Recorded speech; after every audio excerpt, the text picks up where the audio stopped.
Okay, so here we have a bunch of bikes. Just picked these up, or got them delivered rather. And we have this one. This is an electric bike, little electric folder. FIIDO electric bike. I don't know, it sounds like some sort of euphemism to me, to be totally honest with you. FIIDO. Yeah, Phil, yeah. It has a little motor on the back here. Little hub motor. 36 volt, 250 watts, 16-inch wheel. Shimano flat face derailleur, yeah. Generic pro wheel crank, I hate these, but well, not this particular one, but that brand in general. It has a HLT rear shock on it, which I believe is a D&M. It looks almost identical to a D&M. It's an air shock.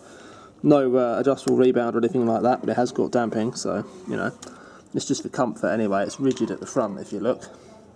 I'm sure Pilgrim would stick a set of Fox 40s on here or something stupid. It'd be like up here, nearly 12 o'clock, as it is, like a chopper. Has an adjustable seat clamp on it. Rather nice saddle, gel saddle. No power, however. Well, it's folded in half, so it wouldn't turn on anyway, but no power, 6-speed Shimano mouse ear shifters. Next bike we have is a Scott Aspect 760. And yes, no, this has actually got the right wheels on it. It's the only one out of all of them that has. 27.5. Quite wide bars, I'm guessing these are 760mm, something like that. Has Tetro brakes that everyone loves. This one's got a bent lever.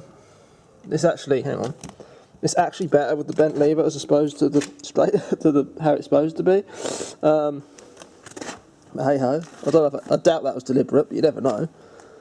Someone might have bent it around. We have a Tawny. Everybody loves a Tawny. And by that I mean nobody ever, but it's what you get these days on anything under £1,000 almost. So I believe this is a fairly modern low end bike, basically, sort of Carrera level. SR Suntour XCEs. They used to be V brake only, but in this case they're disc and V. Then we have this. This is probably one of the better ones, although it doesn't look it at the moment. This is a Specialized Cirrus, extra small, so it's a lady's bike. They have hydraulics again here. These are Pro Max until the logo. It's running 8-speed, or it was. Altus derailleur's kind of had a bit of an oopsie. So, you know. Next we have a classic that I like, btwin 520. These are just solid. This one's got some questionable bits on it, well, different wheels and stuff. But they're still 27.5, which is the main thing. It's got those awful, like, Joytech hubs. These always go a funny, weird colour. They're Carrera rims. Although there it says Monkey Electric, so presumably it's got another electric bike somewhere. Yeah, DMD, British Halford Stash Carrera. There you go. Original components. Carrera logo. So yeah, it is a Carrera wheel. You can't buy them separately, of course. You just need a cheap wheel. I don't know what it is about SRAM shifters in the sun. They always go this weird kind of bleached colour. They still function though. It's like the fiberglass is coming out of the plastic almost. It's still got this little cover on it, which is unusual. Different pedals from the normal btwin plastic ones. They're usually pretty decent, so it's strange that that's the case. But yeah, all adjustable seat clamp. btwin saddle, that's pretty good.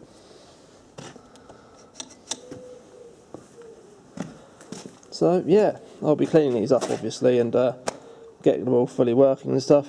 Don't need much doing to them. They just need just paid bulk pricing on them, and then yeah, hopefully this one's all right. They say it is, but even if they're totally honest people, if you've left it flat, the battery flat on the e-bike, what a lot of people don't understand is if you leave them sitting without charge, and you might think it's a week or 2 weeks, but in reality it might be 2 months. Time flies, as we all know. They can drain down a bank of cells and that can kill the battery, so that's the cells that actually power the battery protection system end up killing the battery. That sounds silly. The very thing that it's supposed to prevent, that's what happens if you let it run out of charge and just leave it sitting. Even for a week sometimes, you know, cheaper ones, it'll just run out and then the system will never re-energise because the BMS is dead. The BMS doesn't know what's going on, so it'll never re-energise. So you can bring the cells up slowly on the IMAX charger But then they're not going to be quite balanced, and it's a bit of a risk. You never know. It'll either work or it won't. But in some cases, you won't even get inside the battery. That's one of those lithium polymer style ones inside the thin casing. So yeah, if it goes too low, it'll actually puff the cells out, and that'll get stuck in there. I've seen that before with lithium iron phosphate the other day. btwin 520. This is in pretty good nick. Few scratches here and there, but you know, from a used bike it's pretty good. Looks like I've used it for about 3 weeks to commute to work. You know, leaning them against shops and things does take their toll on them. Yeah, right, that concludes this video. This is the bike pickup of the year. Thank you for watching.